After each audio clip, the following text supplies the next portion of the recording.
तर या आठवड्यातली ही तिसरी गाडी होती जी धनगाव मंदिरासमोर ह्या डिवायडरवर चढली होती. त्याचा काहीतरी निकाल लावा रे बाबा.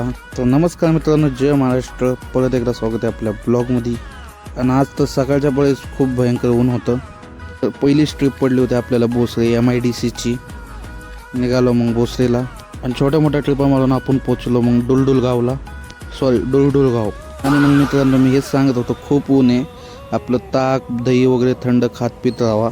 मग मुशीमधली महाराजांच्या प्रतिमाची जरा व्हिडिओ काढली. मग आपली गाडी म्हणली पोटा पाण्याचं काय तर बघा मालक. मी म्हणलो अरे बापरे, तेरे को तो मैं भूल ही गया. मग तिथून परत आपल्याला ट्रिप लागली भोसरीची. गेलो परत भोसरीला गाणं म्हणत, हमने तुमको देखा तुमने हमको देखा. मग कस्टमर म्हणला तुम आगे देखो नहीं तो भगवान हमें देखेगा. वो अलग ही लेवल का बंदा. फुकटचं खायला प्यायला पोचलो माझ्या मित्राच्या भाजीच्या दुकानावर.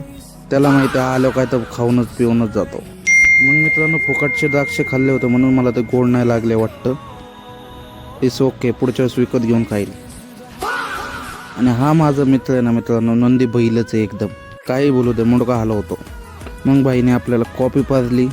फुकटची कॉफी पिऊन मी निघालो सर आपला धंदा उरकायला. मग मी विचार करत होतो या पुलाला असं डेकोरेशन केलं का खरंच ह्याला एवढं डेव्हलपिंग झाली आपल्या इथं. नंतर म्हणलं चला आपल्याला काय करायचं आहे, आपल्याला कोण विचारणार आहे, थोडे आपल्याला कोणाला उत्तर द्यायचं आहे, मरू दे. तर चला मित्रांनो आजसाठी एवढंच, भेटूया उद्या.